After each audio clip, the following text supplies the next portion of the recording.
Jeffrey Dahmer didn't look like a monster.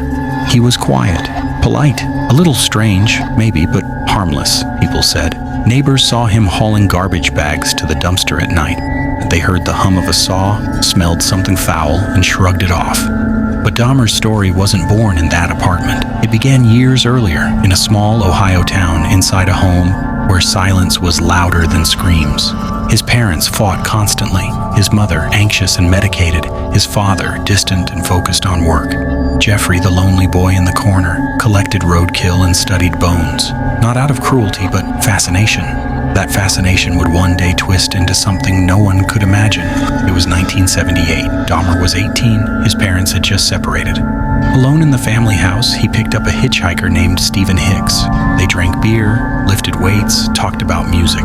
When Hicks wanted to leave, Dahmer panicked, terrified of being abandoned again. He struck him. The act was sudden, irreversible, and it awakened something in him that he couldn't silence for more than 9 years.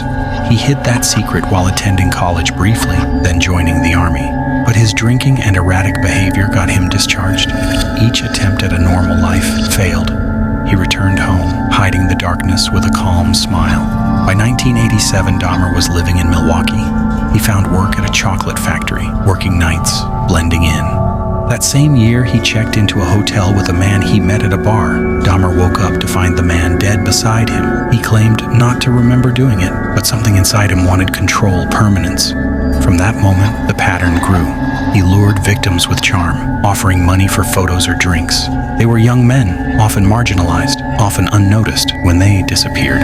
Behind the locked door of apartment 213, Dahmer tried to preserve them, not out of cruelty, but an obsession with keeping them close, forever. Neighbors complained about the smell. Dahmer told them it was spoiled meat, tropical fish gone bad. The building manager believed him. After all, Jeffrey was polite, paid rent on time, and seemed harmless. Inside, however, that apartment became a chamber of nightmares, hidden in plain sight. His refrigerator hummed quietly, filled with things that should never be there. When maintenance workers knocked, he stalled them with excuses. Each day, he went to work as if nothing had happened. Each night, he returned to the growing horror he created. There were moments he could have been stopped.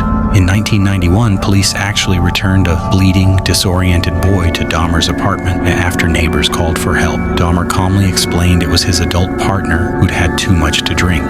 The officers left, joking as they walked away. The boy, 14-year-old Conorak Synthosophone, would be his next victim.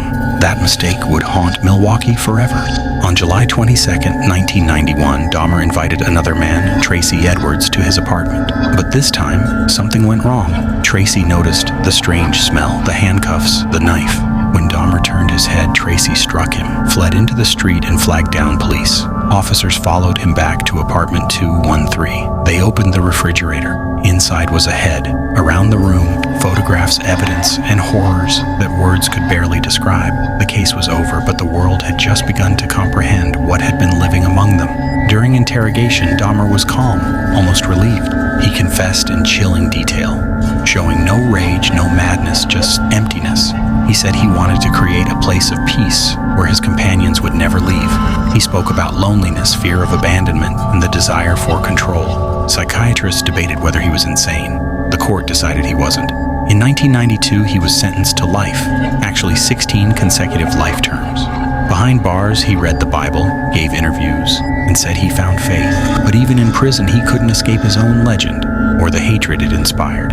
In November 1994, while cleaning the prison gym area, Dahmer was attacked by another inmate, Christopher Scarver. Within minutes, the story of Jeffrey Dahmer ended, but his name would echo through every discussion of evil for decades to come. His death didn't erase the pain of his victims' families.